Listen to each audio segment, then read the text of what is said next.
하나님의 말씀은 우리 신명기서 구약성경 신명기서 우리 8장 1절부터 6절까지를 한번 읽어보도록 하겠습니다. 구약성경 274페이지 신명기서 8장 1절부터 6절까지를 한번 읽어보도록 하겠습니다. 우리 다 같이 자주인 줄 알고 합독을 해보도록 하겠습니다. 시작. 내가 오늘날 명하는 모든 명령을 너희는 지켜 행하라. 그리하면 너희가 살고 번성하고 여호와께서 너희의 열조에게 맹세하신 땅에 들어가서 그것을 얻으리라. 내 하나님 여호와께서 이 40년 동안에 너로 광야의 길을 걷게 하신 것을 기억하라. 이는 너를 낮추시며 너를 시험하사 내 마음이 어떠한지 그 명령을 지키는지 아니 지키는지 알려 하심이라. 너를 낮추시며 너로 줄이게 하시며 또 너도 알지 못하며 내 열조도 알지 못하던 만나를 너에게 먹이신 것은 사람이 떡으로만 사는 것이 아니요 여호와의 입에서 나오는 모든 말씀으로 사는 줄을 너로 알게 하려 하심이니라. 이 40년 동안에 너의 의복이 헤어지지 아니하였고 너의 발이 부르지 아니하였느니라. 너는 사람이 그 아들을 징계함같이 내 하나님 여호와께서 너를 징계하실 줄 마음에 생각하고 내 하나님 여호와의 명령을 지켜 그 도를 행하며 그를 경외할지니라. 아멘. 아멘. 주님의 은총 이 자리에 있는 모든 이에게 함께 하시기를 축복합니다. 이스라엘 백성의 40년 광야 생활이라고 하는 이런 말씀의 제목을 저는 정해봤습니다. 과거 한 10년 전쯤 우리 공동체 안에 신학교에 우리 교수님들이 지리산을 2박 3일 이렇게 간 적이 있습니다. 그런데 2박 3일 코스를 잡아놓고 그 2박 3일을 걸어가야 될 그 기간을 그냥 밤에도 안 자고 하루에 다 걸어가 버렸어요. 근데 그 다음날 한 발짝을 뛸 수 없을 정도로 이 아리백이었다고 그럴까요? 그래가지고는 얼마나 고생을 하고 그리고 계속 먹는 것이라고는 햇반. 그러니까 어느 목사님이 나중에는 내가 다시는 지리산을 향해서 오줌까지 내가 안 산다 하면서 그런 얘기를 하는 사람도 있었습니다. 얼마나 그때 힘이 들었고 어려웠던지. 사실 지리산에 여러분 가보신 분들도 있지만 이 노고단 정상까지가 굉장히 높아요.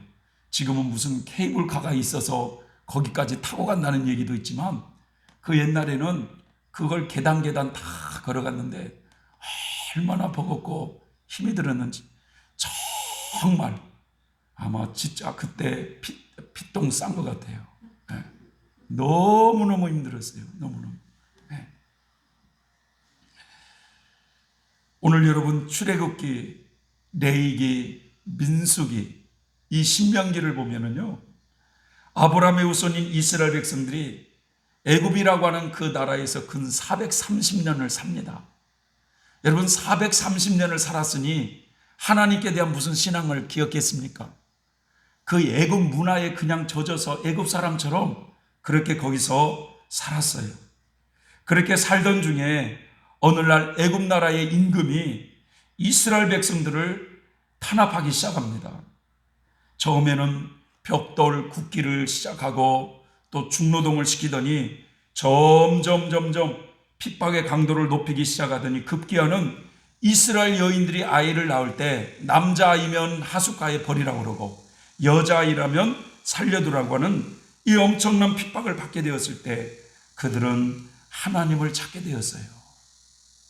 하나님은 그들의 울부짖는 소리를 들으십니다. 그래서 그 애통하는 소리를 들으시고 모세를 파견해서 그들을 애굽 땅에서 구원하시죠. 하나님은 이스라엘 백성들을 애굽 땅에서 부르실 때는 하나님이 계획을 다 가지고 그들을 부르셨어요. 그것은 하나님께서 일찍이 그 백성들에게 아브라함과 그의 조상들에게 영원히 주겠다고 하는 가나안 땅이라고 하는 이 땅을 그들에게 주기 위해서 그들을 애굽에서 불러내셨던 것입니다. 그러니까 이 애굽 땅을 나왔던 이스라엘 백성들이 가야 되는 최종 목적지는 가나안 땅이었어요. 하나님은 그들을 가나안 땅에서 하나님을 왕으로 섬기면서 영원토록 살아갈 수 있도록 계획하시고 그 백성을 부르십니다. 근데 하나님은 이 애굽 땅에서 보름 정도 가면 도착하게 될 이 가나안 땅을 곧바로 인도하지 아니하시고 무려 그 백성을 광야에서 40년 동안 돌고 돌도록 행하셨습니다. 이 40년 광야 생활, 이스라엘 백성이 걸어갔던 그 광야는 여러분 결코 쉬운 길이 아니었습니다. 말 그대로 정말 좁은 길이었어요. 제가 그 네게부라고 하는 유대 나라의 네게부라고 하는 그 유대 광야를 보니까 입이 진짜 쫙 벌어지더라고요. 이야, 진짜 이래서 광야구나. 이래서 광야구나.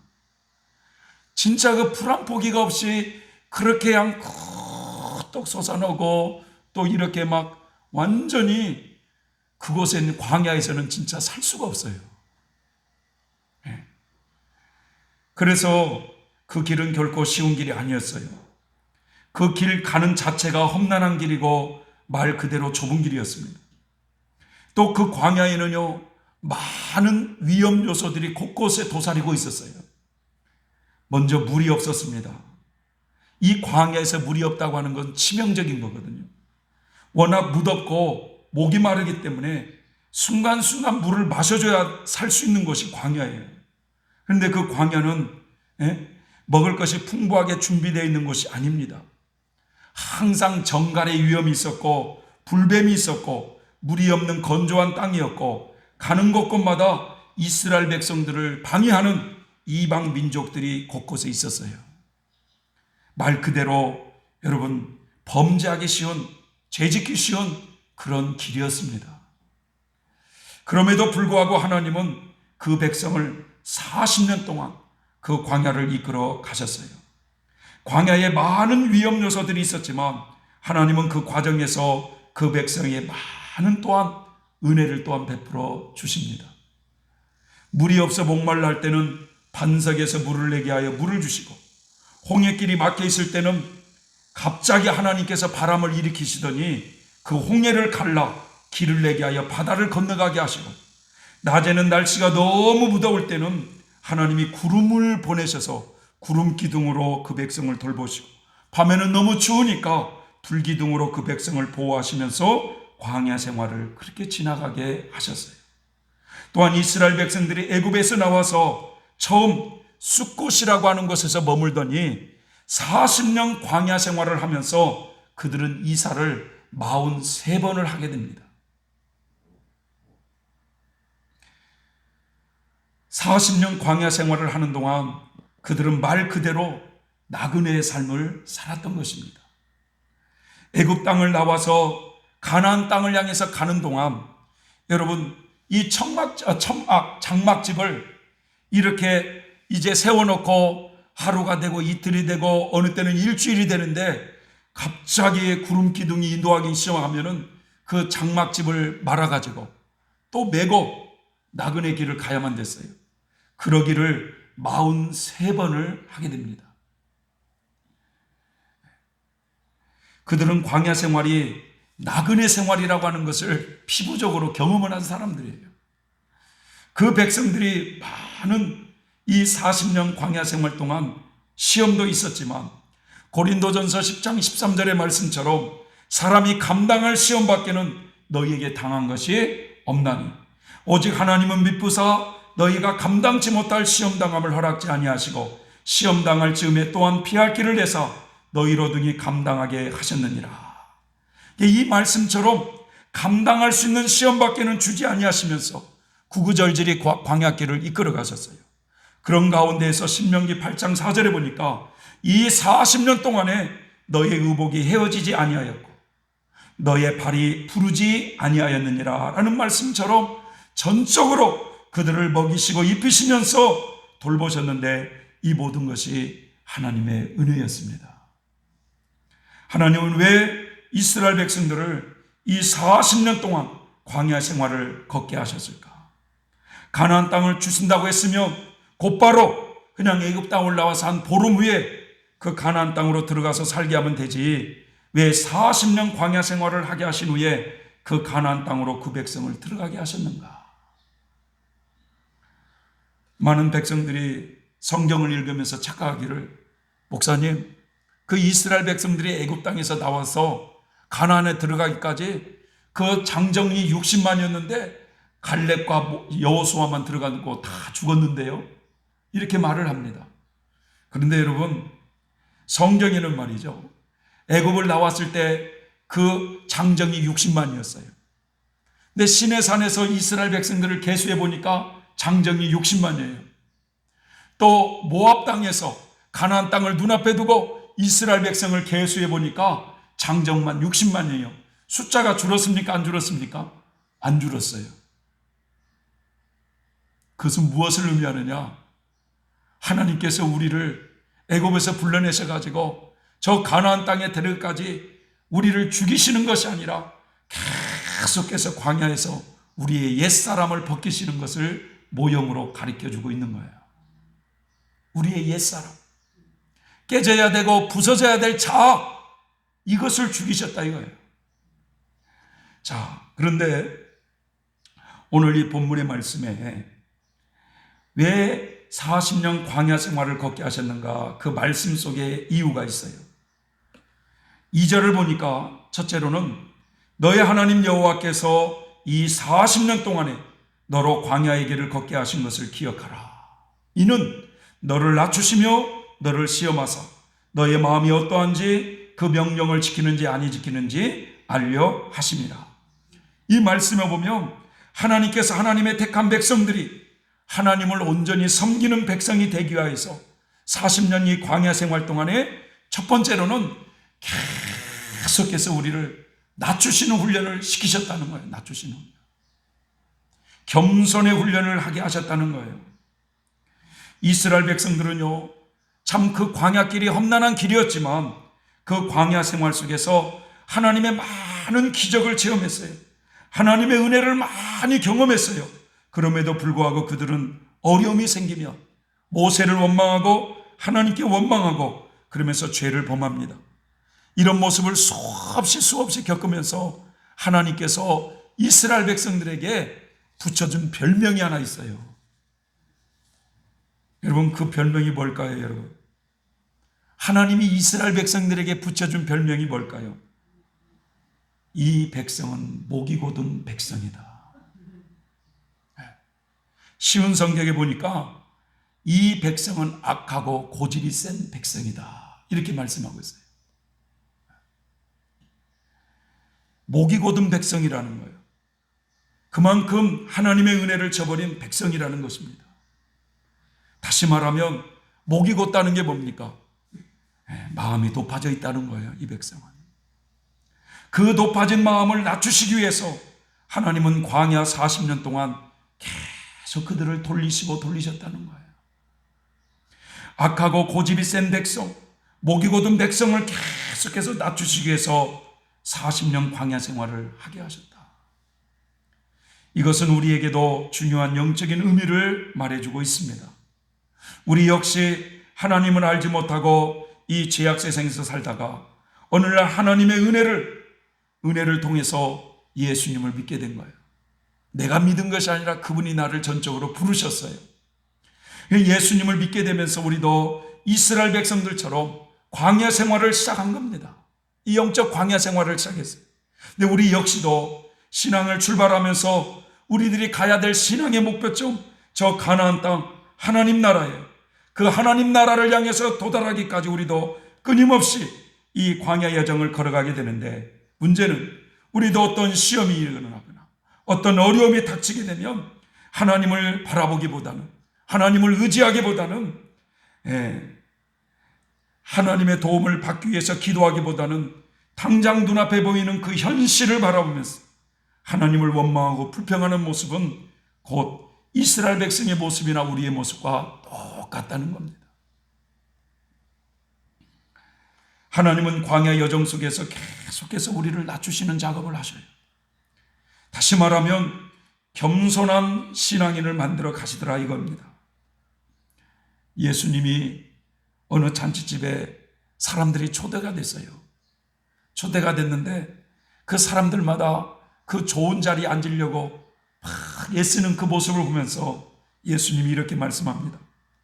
너희들이 누구에게나 혼인 잔치집에 청함을 받을 때에 상자에 앉지 말라. 그렇지 않으면 너보다 더 높은 사람이 청함을 받을 경우에 너와 저를 청한 자가 와서 너더러 이 사람에게 자리를 내어주라 하면 너는 부끄러움을 당하지 않겠느냐. 청함을 받을 때 차라리 말석에 앉으라. 그러면 너를 청한 자가 와서 벗이어 이 좋은 자리에 앉으소서라고 할 때 함께 그때에 함께 앉는 모든 사람 앞에 영광이 되지 않겠느냐. 무릇 자기를 높이는 자는 낮아지고 자기를 낮추는 자는 높아지리라 라는 말씀을 하십니다. 언제나 우리가 높은 자리를 좋아하고 남이 나를 인정해 주는 것을 좋아하고 남에게 칭찬받기를 좋아하는 것에 길들여진 사람은요, 하나님 나라에서 낮은 자리에 앉을 수밖에 없다는 거예요. 반면에 언제나 자신을 낮추는 사람, 자신은 언제나 부족한 사람이라고 고백하는 사람, 자신은 언제나 죄인이라고 고백할 줄 아는 사람을 하나님은 높이시게 되어 있습니다. 그래서 하나님은 이 교만한 사람을 대적하게 되어 있어요. 교만은 멸망의 선봉이라고 그랬어요. 패망의 선봉이라는 거예요. 근데 반면에 겸손한 이에게는 하나님의 은혜를 내리신다고 말씀하고 있습니다. 하나님은 겸손한 자에게 가까이 하시는 거예요. 겸손한 자에게. 그러기에 신앙생활이 여러분 10년이 되고 20년이 되며 이렇게 오래되면 될수록 우리가 마음에 새기고 새겨야 할 말씀은 겸손, 겸손, 겸손입니다. 어거스틴 성자가 그 유명한 말을 했죠. 기독교인이 가져야 될 가장 중요한 덕목이 뭐냐라고 질문했을 때 그분은 첫째도 겸손, 둘째도 겸손, 셋째도 겸손하라고 하시면서 신앙인에게 있어서 이 겸손이야말로 얼마나 중요한가를 강조하고 또 강조하는 거예요. 마귀는 여러분 교만한 영입니다. 하나님을 대적하는 그 영은 교만해요. 그래서 모든 사람들이 보면은 이 모든 죄의 근본은요 교만에서 시작돼요. 다 교만에서 시작돼요. 주님은 우리가 하나님을 섬기는 자의 자세는 종의 자세를 가져야 된다고 말씀하세요. 하루 종일 일하고 와서 집 안에 있는 주인의 식사를 준비해 주고 나서 하는 말이 그저 저는 무익한 종입니다. 그저 해야 할 일을 했을 뿐입니다. 라는 종의 자세를 가져야 된다고 말씀하고 있어요. 우리 속에 꿈틀거리는 이 교만은요, 여러분 마귀적인 것입니다. 영적인 은혜를 체험했거나 내 자신이 남보다 좀 낫다고 생각이 들면 여지없이 올라오는 것이 바로 우리 속에 있는 이 교만이에요. 교만. C.S. 루이스라고 하는 사람은 기독교 변증가요 신학자예요. 그는 오랫동안 독신으로 이분이 살았습니다. 그가 처음으로 한 여성을 만나서 그 여성을 사랑하게 됐고 결혼을 하게 됐는데 그의 나이가 58세 때 결혼을 하게 됐어요. 그렇게 이제 여자를 만나 그녀를 사랑하고 굉장히 그의 삶이 달라질 정도로 그런 뜨거운 사랑을 했었던 그 아내가 그만 뼈암에 걸려서 시름시름 앓다가 죽습니다. 근데 그의 나이 62세에 죽어요. 그러니까 딱 결혼 생활을 4년 동안 결혼 생활을 했어요. 4년 동안. 그 아내가 죽어가는 그 과정 속에서 그가 겪었던 슬픔, 그것을 책으로 써서 출판했는데 슬픔의 관찰이라는 책이 있어요. 슬픔의 관찰. 자기 이름으로 그 책을 내지를 않고 너무 개인적인 거라서 사적인 거라서 가명을 써서 그 책을 이분이 출판을 하게 됐어요. 아내를 잃고 상처를 입은 슬픔 가운데 있었던 그 C.S. 루이스에게 이 어떤 사람이 그 책을 읽어보면서 그 루이스에게 그 책을 선물해 준 거예요. 이 책을 좀 읽고 위로를 받으세요. 그래서 루이스가 쓴 책인 줄 알지 못했던 것이죠. 나중에 그가 죽은 다음에 그 책의 저자는 바로 C.S. 루이스라고 하는 사실을 뒤늦게 알게 됩니다. 사랑하는 아내를 잃은 C.S. 루이스에게 누군가가 다가와서 위로하는 말로 이렇게 얘기합니다. 선생님, 왜 이 세상에는 이렇게 고난이 많을까요? 이렇게 질문을 해요. 그때 이 C.S. 루이스가 이런 대답을 합니다. 그렇지 않아도 교만한 우리인데 만일 그 고난마저 없다면 우리는 얼마나 교만해질까요? 이런 얘기를 했다는 거예요.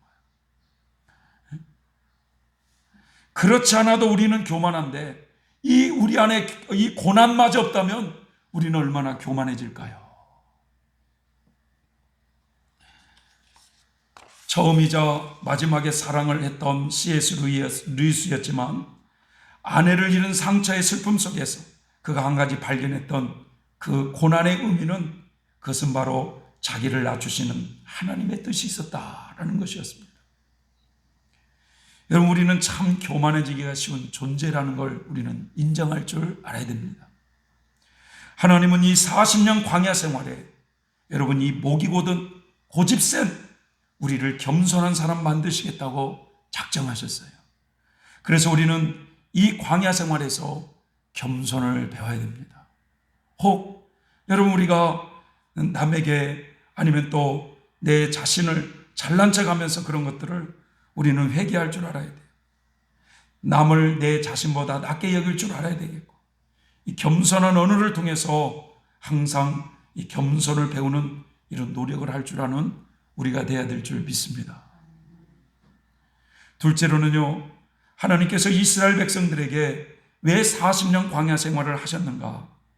2절 하반절에 보니까 그 명령을 지키는지 아니 지키는지 알려 하심이니라. 다시 말해서 하나님의 계명을 지키는 훈련을 하게 하셨다라는 거예요. 하나님의 말씀을 지켜 행하는 하나님의 백성을 만드시겠다는 겁니다. 여러분, 말씀 지키는 훈련, 이게 여러분 하나님이 40년 동안 이스라엘 백성을 광야에서 돌린 이후예요. 애굽 땅을 나온 이스라엘 백성들에게 처음에는요 가장 지키라는 계명을 주신 게 뭐냐? 안식일을 지키라는 계명을 주셔요. 안식일을 거룩하게 구별해서 지켜라. 나 여호와가 그날을 거룩하게 구별했으니 너희는 이 날을 거룩하게 지켜라. 이런 계명을 주시면서 이 말씀을 지키는지 아니 지키는지 그 백성을 시험하시는 하나님이셨어요. 매일 하늘에서 만나를 내려주시는데 여섯째 날에는 두 호멜, 두 대박을 나가서 거두라는 거예요. 왜냐? 일곱째 날 안식일에는 만나가 내리지 않을 것이니 여섯째 날에 가서 두 대박을 거두라는 거예요. 그럼에도 불구하고 그 중에 어떤 사람들은 안식일에 만나를 거두기 위해서 나가요. 그럴 때 예수님이, 하나님께서 그 모습을 책망하지 않습니까? 너희가 언제까지 내 말을 어기려느냐? 민수기 15장 32절에 보면은 이스라엘 자손이 광야에 거할 때에 안식일에 어떤 한 사람이 그 안식일을 범하고 나무하러 가요. 그래서 사람들이 모세와 아론에게 저 안식일을 범하며 저렇게 나무를 하고 있다고 했을 때 그를 성막으로 끌고 오라고 해가지고 모세와 아론과 온 회중 앞에 그를 세웁니다. 그래서 하나님, 이렇게 안식일을 범한 이 사람을 어떻게 할까요? 라고 했을 때 하나님의 말씀은 모든 회중이 돌을 들어서 그 사람을 돌로 쳐 죽이라는 거예요. 이런 계기를 통해서 이스라엘 백성들은 안식일을 범하게 되면 저런 죽임을 당하는 것이구나 하는 것을 그들은 철저하게 깨닫게 되었던 것입니다.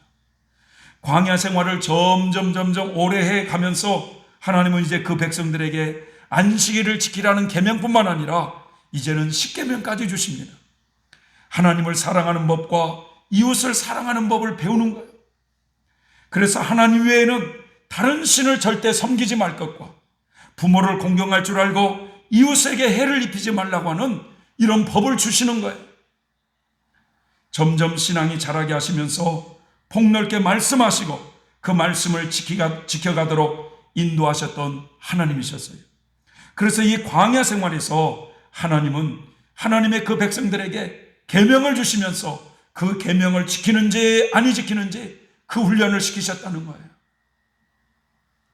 그래서 하나님의 계명을 지키지 못하고 그들이 죄를 범했을 때는 그 죄를 용서받을 수 있도록 짐승을 잡아서 속죄할 수 있는 제사법을 가르쳐 주시면서 40년 광야 생활을 이끌어 가십니다. 여러분, 우리에게도 이 말씀은 똑같이 적용이 됩니다.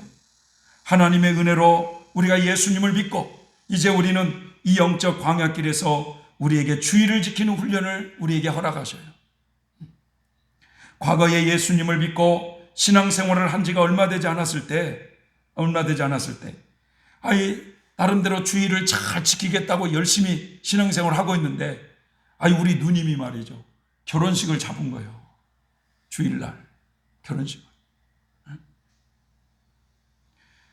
요즘은 토요일날 결혼식을 많이 하지 않습니까? 그런데 주일날 잡은 거예요. 그래서 그 결혼식을 안 갔어요. 결혼식을 안 갔어요. 여러분, 우리가 하나님의 계명을 지킨다고 한다면 여러분, 가족에게 욕 얻어먹을 각오를 할까요? 안 할까요? 해야 돼요. 식구들이 얼마나 욕하겠어요. 교회에 미쳐도 앵간히 미쳐라.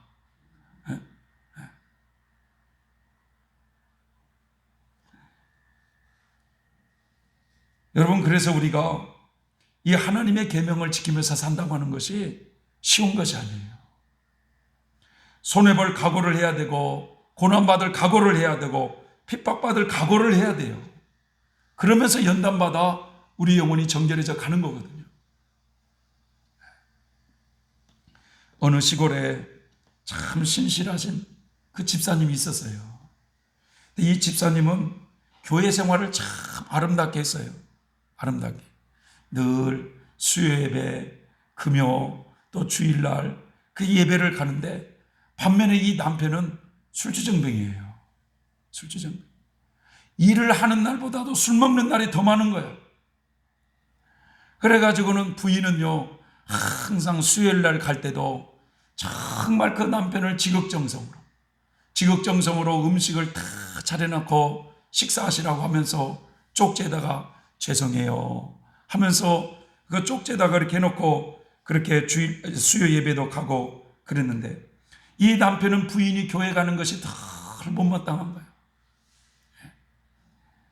그래서 어느 하루는 교회를 가지 못하도록 말이죠, 신발을 감춰버렸어요. 신발을 감춰놨더니 버섯을 신고 가네. 이제 버섯을. 어느 날 하루는 내 말을 안 듣는다고 머리를 가위로 다 깎아버렸더니 수건을 쓰고 가네. 수건을 쓰고 가. 이렇게 해도 안 되고 저렇게 해도 안 되고 그 부인의 마음을 꺾지 못하는 거예요. 어느 날 그 교회에 부흥회가 있었습니다. 부흥회가. 그래가지고는 그 여자분은 그 은혜를 사모하는 여인인지라 그 부흥회를 말이죠, 이제 가기 위해서 남편에게 음식을 차려놓고 교회를 딱 갔는데 이 남편이 그날따라 집에 딱 오니까 부인이 없는 거야. 딱 어떤 생각이 들겠어요? 요거 교회 갔구나. 내가 오늘을 끝장을 보겠다 내가 하면서 술을 더 먹고 말이죠. 술을 더 먹고 비틀비틀 거리면서 교회를 딱 갔어요. 그냥 담대하게 오늘은 그냥 결판을 내려고 해가지고 교회를 딱 가니까 옛날 그 교회들은요, 의자가 있는 게 아니라 다 마룻바닥이 있었잖아요. 마룻바닥. 그 마룻바닥 있는데 술 기운에 말이죠, 혼미한 상태에서 딱 보니까 맨 마룻바닥에 수건을 쓰고 있는 여자가 있는 거야. 저것이구나 해가지고 말이죠, 좀 기다리니까 목사님의 설교가 다 끝나고 불을 다 끄면서 쥐 하길래 그때 담대하게 그냥 그 마룻바닥에 들어가지고 수건 쓴 여자를 잡고 끌고 나와가지고 그 밤에 막 두드려 팼대요. 그랬더니 그냥 그 여자가 그걸 맞으면서 나는 아니요, 나는 면장 부인이요, 면장 부인이요. 뭐가 아니요? 가지고 막 두드려 뺐는데 자꾸 나는 아니요, 나는 아니요 그길래 도대체 봤더니 면장 부인이 그날따라 수건을 쓰고 왔더라는 거예요. 면장 부인을 두드려 팼으니 어떻게 되겠어요, 이거? 네? 콩밥 먹게 되겠지 않겠어요? 네? 그래가지고는 한 번만 용서해달라고 다시는 이런 일이 없을 거라고 하면서 그랬을 때 이 면장 부인이 그랬대요. 내가 당신을 용서해 주시는 대가로 부인이 교회 다니는 것을 핍박하지 말라 라고 했을 때 이 남편이 그것을 약속하고 그날부로 남편도 교회를 나왔다는 말이 있어요. 그러면서 그분이 목사님이 되셨다고 그래요. 목사님. 목사님의 간증이거든 그게. 그러니까 이 여자 집사님은 물론 남편의 그런 모습을 통해서 연단을 받았지만 그 부인이 하나님의 계명을 지키면서 그렇게 사는 것이 쉬운 것이 아니었다 이거예요. 공 선생님 예화 중에도 그런 얘기가 있어요. 어느 날 말이죠. 그 막내 동생이 형 학교에서 나 선생님이 웅변을 하라고 한 가지 원고를 써가지고 웅변하라고 그렇게 했다는 거예요. 그러니까 형이 나에게 좀 원고 좀 써달라는 거예요. 그래서 공 선생님이 그 얘기를 듣고 그래 형이 원고도 써줄 수 있지. 그런데 제목이 뭔데? 라고 하니까 공산당을 때려잡자. 공산당을 때려잡자예요. 공산당을 때려잡자. 이 반공에 대한 거, 반공. 선생님이 그 얘기를 딱 듣고 나서 형은 그 원고를 쓸 수가 없어. 어떻게 공산당을 때려잡니? 공산당들도 다 구원받을 수 있도록 기도해야지. 그들을 사랑하자고 하면 몰라도 공산당을 때려잡자고는 쓸 수가 없어. 형이 이렇게 얘기를 한 거예요. 우리 말도 막 거친 말 하잖아요. 막 떼부수자, 쳐부수자, 막 이런 거. 근데 이 때려잡자라고 하는 게 하나님의 말씀 안에 이게 걸리는 거예요, 이게 선생님에게는. 그래서 이걸 써줄 수가 없어. 라고 하니까 동생이 뭐라고 했냐면, 좋아. 응? 나도 앞으로 형이 내게 부탁할 때 내가 들어주나 보라고 하면서 절대 안 들어주겠다고 그런 얘기를 하고 동생이 나갔대요. 이 말씀을 하면서 선생님도 그런 말씀을 합니다.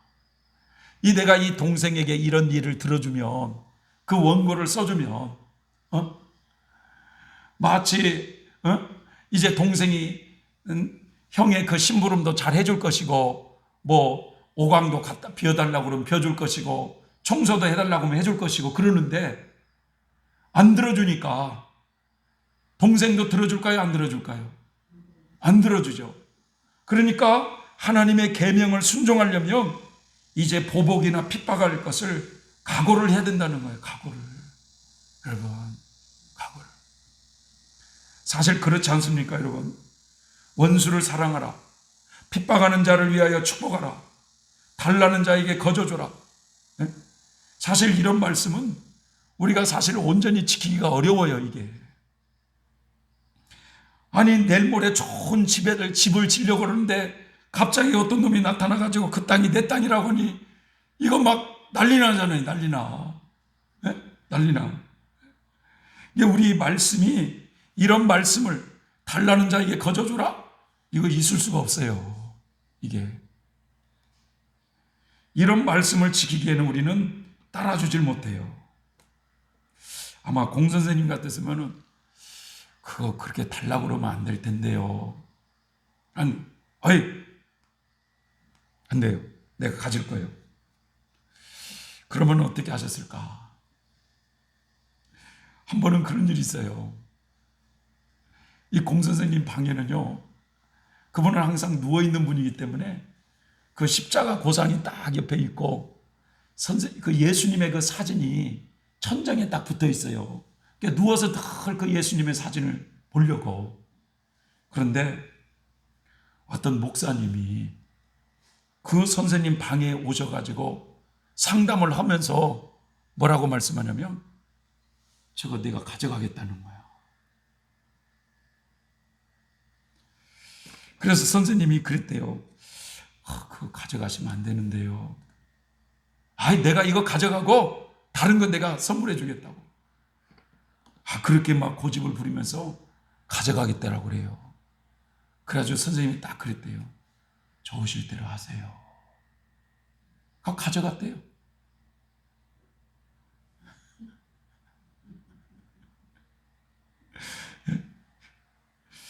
참 이게 익은 열매가 된 성도들의 특징이에요. 몇 번 안 된다고 하는데 고집을 자꾸 부리면 좋으실 대로 하세요. 네. 참 그런데 우리가 이런 말씀들까지를 지킨다는 것은 여러분 우리가 쉬운 일이 아니지 않습니까? 그래서 우리가 말씀을 지키지 못할 때는 주님의 이름으로 회개하며 용서를 비는 거 아니겠어요? 하나님 말씀대로 온전히 살지 못할 때 주님의 이름을 부르며 회개의 고백을 하는 것이죠. 그러면서 조금씩 가랑비에 옷 젖는다는 식으로 우리가 자라가게 되어 있는 거거든요. 한 번에 금방 다 되는 것이 아니라 여러분 40년 광야 생활처럼 오랜 생활이 필요하면서 점진적인 성화를 이루어가는 것이 우리라는 거예요. 이스라엘 백성들이 하나님의 계명을 지키는 훈련을 40년 동안 받은 것처럼 우리에게도 그렇게 필요한 겁니다. 우리들이 말씀을 지키려 할 때 여러분 마귀를 방해하게 되어 있어요. 그것은 곧 연단의 모양으로 우리에게 다가오게 되어 있습니다. 그래서 광야 40년의 생활은 곧 연단의 과정이라고 말할 수 있는 거예요. 그걸 통해서 우리를 정결케 하시려고. 하나님은 다양한 방법으로 우리를 연단하십니다. 사람을 통해서 연단하시고 환경을 통해서 연단하시고 불기둥과 구름기둥으로 인도하시면서도 우리를 연단하시고 성화하게 하시는 하나님의 목적이 있어요. 우리의 마음과 행실을 정결케 하시고자 하는 하나님의 숨은 뜻이 있습니다. 그러니까 원수가 나타나서 따귀를 때리고 우리를 무시하고 비방할지라도 마음속으로 죄짓지 않는 사람을 만드시고자 40년 광야 훈련을 시키신 거예요. 저나 여러분들이 영적으로 빨리빨리 성장하지 못한 이유는요, 우리가 그 하나님의 말씀대로 철저히 계명을 지키고자 하는 마음이 약하기 때문에 그런 거거든요. 사실 40년 광야 생활은 하나님의 계명을 지키고 주님을 따르는 훈련을 과정인데 여기에 철저히 살고자 하는 마음이 약해요. 우리가. 그래서 오랜 세월 동안 그렇게 방황할 수밖에 없었던 것입니다. 여러분, 하나님께서 이스라엘 백성들을 40년 광야 생활을 돌린 이유는 하나님의 계명을 지키는지 아니 지키는지, 계명 지키는 훈련을 그렇게 하셨다는 거예요. 여러분, 우리도 우리의 믿음의 한도 내에서 우리가 하나님 말씀을 지켜가지만 하나님의 말씀을 지키려고 노력하는 저와 여러분이 되어야 될 줄 믿습니다. 혹 연약해서 그 말씀이 너무 버거워서 지키지 못하고 넘어질 때는 회개할 줄 알아야 하나님이 기뻐하세요. 마지막 세 번째로는 15절 16절에 그런 말씀을 합니다. 여호와는 너를 애굽 땅 종되었던 집에서 이끌어내시고 너를 인도하여 그 광대하고 위험한 광야 곧 불뱀과 전갈이 있고 물이 없는 건조한 땅을 지나게 하였고 너로 인하여 물을 굳은 반석에서 내셨고 너의 열조도 알지 못하던 만나를 광야에서 너에게 먹이셨나니 이는 다 너를 낮추시며 너를 시험하사 마침내 너에게 복을 주려 하심이었더라. 이 말씀의 결국 이런 과정을 다 지나가게 하신 이유는 너에게 복을 주려 하심이라 라는 거였어요. 이 복이 어떤 복입니까? 가나안 땅에 들어가는 축복을 주시기 위함이었다는 거예요. 하나님께서 당신의 백성들을 그렇게 40년 광야 생활을 훈련하신 이유가 결국 그 백성에게 약속하신 그 신실하신 하나님이 그 가나안 땅을 약속해 주시고자 하는 그 뜻이 있었어요. 가나안 땅은 젖과 꿀이 흐르는 땅이었고 아브라함과 그의 후손들에게 영원한 기업으로 약속하신 땅이었습니다. 이것은 곧 모든 믿음의 후손들이 궁극적으로 얻게 되는 하나님 나라를 상징하고 있는 거예요. 하나님께서 당신 자녀들에게 궁극적으로 주시고자 하는 것은 바로 하나님의 나라였습니다. 마귀도 없고 고통도 없고 죄가 없는 그 나라를 영원한 나라로 주시고자 우리를 세상 가운데서 택하셨고 세상에서 불러내시어 그렇게 광야 40년 동안 훈련하셨다는 거예요. 그 훈련의 과정이 정말 때로는 힘들고 낙심하기 쉽고 너무너무 좁은 길이어서 포기하기 쉬운 어려운 길이었지만 하나님은 결국 우리에게 가장 좋은 것을 주시기 위해서 그렇게 우리를 이끌으셨구나라는 것을 깨우쳐 주시더라는 거예요. 인간의 행복은 어디에서 올까요, 여러분? 인간은 진정으로 죄에서 해방되어야만 진짜 행복을 맛보게 되어 있어요. 시편 107편에 보면은요, 우리의 인생의 삶을 바다에 배를 띄워놓는 그런 모습으로 비유를 하고 있어요. 세상 가운데에서 그 망망한 바다에 배를 띄워놓은 모습과 비유를 했는데 거기에 바다에 배가 띄워져 있는데 갑자기 하나님께서 명하셔서 어디서 일어나더니 풍랑이 일어나가지고 배가 막 요동하기 시작하는 거예요. 막 요동하기. 배가 갑자기 막 하늘까지 솟았다가 또 땅 밑에까지 가라앉는, 이렇게 해서 막 요동하기 시작하자 그 배 안에 있는 사람들은 그 위험으로 영원히 녹는 경험을 하는 거예요. 영원히 녹는 경험을. 그러면서 막 하나님께 살려달라고 부르짖음에 하나님께서 그 기도를 들으시고 바다를 평온케 하시고 결국 저희를 소원의 항구로 인도하셨다라고 말씀하고 있습니다. 여러분, 우리가 도착해야 될 그 소원의 항구가 바로 가나안 땅입니다. 그 땅을 주시려고 우리를 그렇게 이끌어 가셨다는 거예요. 그러므로 우리 성도들은요, 광야에서 지금 우리 모두는 광야길을 가고 있는 이 광야에서 무슨 일을 만나도 전적으로 하나님이 나와 함께 하신다고 하는 이런 믿음을 가져야 될 줄 믿습니다. 하나님이 내 인생길을 이끌어 가신다고 하는 이런 확신을 가져야만 된다는 거예요. 때로는 불 속으로 우리를 인도하실 때도 있고 때로는 우리를 물 속으로 인도하실 때도 있고 햇볕이 너무 따가운 그런 곳으로 인도하실 때도 있지만, 그러나 그 모든 것은 우리의 영혼의 유익을 위해서 하나님이 그렇게 이끌어가고 계신다고 하는 사실을 우리는 믿어야만 된다는 거예요. 성도 여러분, 광야 40년은 우리를 낮추는 기간이었어요. 하나님의 계명을 지키는 기간이었습니다. 결국은 우리를 낮추시고 우리를 하나님의 말씀에 순종하는 사람 만드셔서 결국 우리에게 복을 주기 위함이었다고 우리에게 말씀합니다. 우리 모두 지금까지 이 자리까지, 앞으로도 내 가야 되는 이 광야길이 멀고도 힘들지만 이 자리까지 인도하신 우리는 하나님께 우리는 감사하십시다, 여러분. 앞으로도 우리의 인생길을 가장 아름다운 모습으로 이끌어 가실 그 하나님을 찬양하십시다, 여러분. 그분은 결코 우리를 외면하지 아니하시고 너희들이 40년 동안 너희들이 이 과정을 지나오면서 너희들의 발이 부러뜨렸느냐? 너희들의 의복이 헤어졌느냐? 하나님이 그렇게 돌보시고 먹이시고 입히셨다는 거예요. 그 하나님을 의지하며 힘차게 광야길을 가는 우리 모두가 되셨으면 좋겠습니다. 기도하겠습니다. 사랑의 하나님 아버지, 고맙고 감사합니다.